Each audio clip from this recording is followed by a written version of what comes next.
আল্লাহ রাব্বুল আলামিন তোমাদের তিনটা কাজকে বড় পছন্দ করেন, আর তিনটা কাজকে আল্লাহ খুব ঘৃণা করেন। কি মনে হয় আল্লাহ যেগুলোকে ঘৃণা করেন এগুলো ছাড়া উচিত না আমাদের? আচ্ছা, কি পছন্দ করেন? বলেছেন ফায়ারদা লাকুম আন তা'বুদুহু ওয়া লা তুশরিকু বিহি শাইআ ওয়া আন তা'তাসিমু বিহাবলিল্লাহি জামিআন ওয়া লা তাফাররাকু। আল্লাহ পছন্দ করেন প্রথমত তোমরা শুধু আল্লাহর ইবাদত করবে এবং আল্লাহর সাথে কাউকে শরীক করবে না। আমরা করি না ইনশাআল্লাহ, তাই না? করি না, কখনো করব না ইনশাআল্লাহ। 2 নম্বর, আল্লাহর রশ্মিকে মজবুত করে আঁকড়ে ধরবে। আল্লাহর রশ্মি কোনটা? হাদিসে এসেছে, আল্লাহর নবী সাল্লাল্লাহু আলাইহি ওয়াসাল্লাম বলেছেন কুরআনুল কারীম হচ্ছে আল্লাহর মজবুত রশ্মি। এবার একজন মানুষ কোরআন থেকে শিক্ষা গ্রহণ করবে, কোরআনকে বুঝবে, কোরআনের উপর আমল করবে, এটা তো পরের কথা। এখনো পর্যন্ত মানুষ পাওয়া যায় যারা কোরআনটা সহি শুদ্ধভাবে তিলাওয়াত করতে পারে না। আল্লাহর কাছে এর জন্য কোনো অজুহাত দিয়ে পার পাওয়া যাবে না যে কোরআন শিক্ষা করার সময় পাই নাই। বয়স দুনিয়াতে কত পেয়েছেন? যে বয়স হয়ে গেছে ৭৭, বাকি ডিগ্রি লাভ হয়েছে, বিএ, এমএ, এমবিএ সব ডিগ্রি লাভ হয়েছে, শুধু একটাই করেন নাই। কি করেন নাই? যে কোরআন শরীফ শুদ্ধ করে পড়েন নাই। আপনার কি মনে হয় আল্লাহর কাছে কোনো অজুহাত দিয়ে বাঁচা সম্ভব? যাদের কোরআন শরীফ সহি শুদ্ধ নাই এখনো, সামনে রমজান মাস আসছে। রমজান মাস আমাদের জন্য মহা নিয়ামতের মাস, বরকতের মাস। আর মুর্শিদুনা হযরত ফুলতুলি সাহেব কুল্লা রাহমাতুল্লাহি আলাইহির হাতে গড়া আল্লাহর কাছে মকবুল প্রতিষ্ঠান দারুল খিরাতের উদাহরণ আমাদের সামনেই আছে। যারা আমরা কোরআন শরীফ এখনো শুদ্ধ করে পড়তে পারেন না, দয়া করে দারুল কিরাতের সাথে সম্পৃক্ত হন এবং যে বয়স আপনার থাকুক না কেন আপনি কোরআন শরীফ শুদ্ধ করে পড়া শিখুন। যার কোরআন শরীফ পড়া শুদ্ধ নাই, যে শুদ্ধ করে কিরাত পড়তে পারে না, তার নামাজ শুদ্ধ হয় না। আর আল্লাহ নবী সাল্লাল্লাহু আলাইহি ওয়াসাল্লাম বলেছেন ইন্না আউওয়ালা মা ইউহাসাবু বিহিল আবদু ইয়াউমাল কিয়ামাতি মিন আমালিহি সালাতাহু। কিয়ামতের ময়দানে বান্দার আমল থেকে সবচেয়ে প্রথমে যে আমলের হিসাব নেওয়া হবে সেটা হচ্ছে নামাজ। ফাইন সালুহাত ফাকাদ ফাযা ওয়া আনজাহা। নামাজ যদি ঠিকঠাক থাকে তাহলে বান্দা আল্লাহর আযাব থেকে মুক্তি পাবে এবং বান্দা সফল কাম হয়ে যাবে। ওয়া ইন ফাসাদাত, আর নামাজ যদি নষ্ট থাকে তাহলে বান্দা ফাকাদ খাবা ওয়া খাসিরা, বান্দা লোকসানের মুখে পড়বে এবং বরবাদ হয়ে যাবে।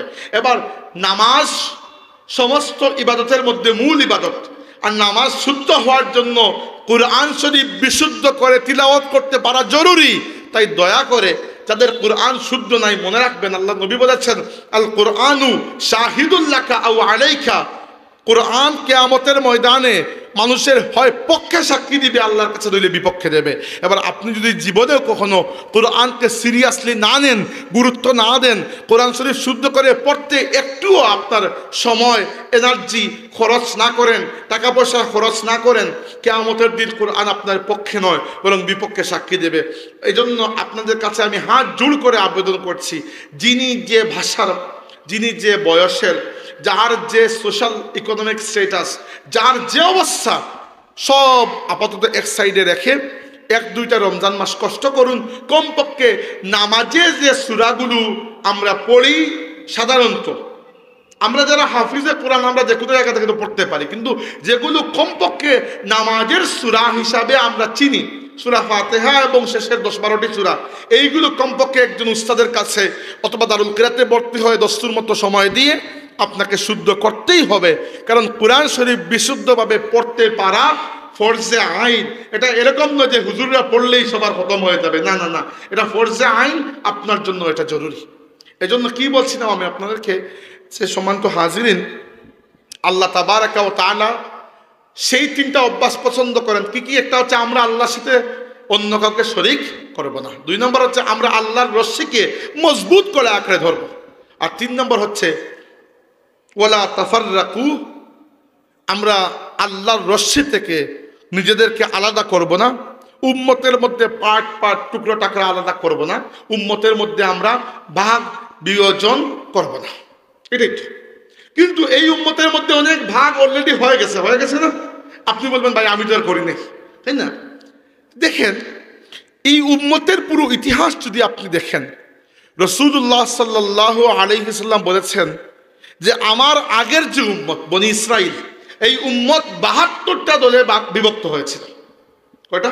72টা। আর আমার উম্মত 73টা দলে বিভক্ত হবে। 73টা। এর মধ্যে 12টা ফিরকা যাবে জাহান্নামে, আর একটা দল যাবে জান্নাতে। যারা জান্নাতে যাবে এদেরকে আল্লাহ নবী ফিরকা বলেন নাই। ফিরকা মানে হচ্ছে মূল গাছ থেকে ডাল যখন টুকরো হয় আলাদা হয়ে যায় ওটা ফিরকা। মূল গাছ তো আর ফিরকা নয়, গাছ হচ্ছে আসল। এই জন্য রাসূলুল্লাহ সাল্লাল্লাহু আলাইহি ওয়াসাল্লামের সাহাবা কেরাম বলেছেন, যারা আল্লাহ নবীর সুন্নত এবং সাহাবা কেরামের পথ মত আকীদা আদর্শের উপর থাকবে, এরা হচ্ছে মূল ধারা উম্মতের। এবং এদেরকে সাহাবীরা নাম দিয়েছেন, উদাহরণস্বরূপ আব্দুল্লাহ ইবনে আব্বাস রাদিয়াল্লাহু আনহু সহ সাহাবা কেরাম এই বড় দলের নাম দিয়েছেন আহলুস সুন্নাতি ওয়াল জামাআহ। আহলুস সুন্নাতি ওয়াল জামাআহ কেন?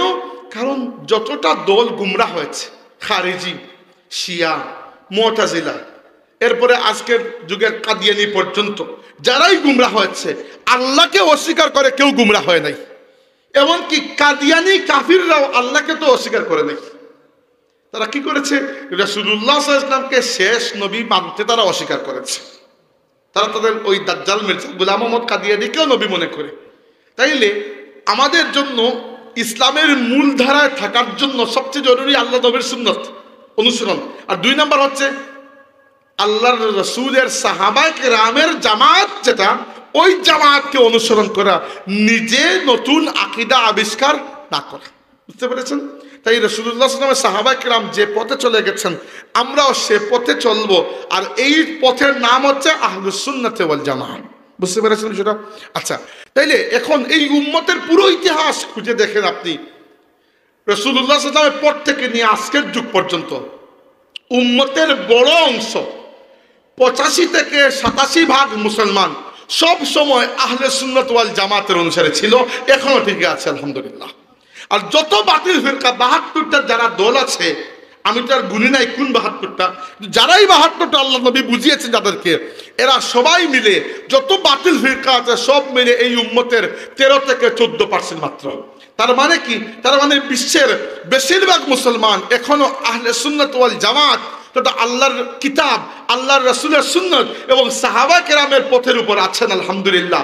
অতএব উম্মতের বড় জামাতের সাথে, বড় দলের সাথে আপনি যদি থাকেন, সাহাবা, তাবেঈন, আইম্মা মুজতাহিদিন, মুহাদ্দিসিন, মুফাসসিরিন, ফুকাহা, উলামা, সালিহিন, আউলিয়া, মুজাদ্দিদিন, এদের সিলসিলায় যদি আপনি থাকেন, তাহলে আপনি সৎ পথে আছেন আলহামদুলিল্লাহ।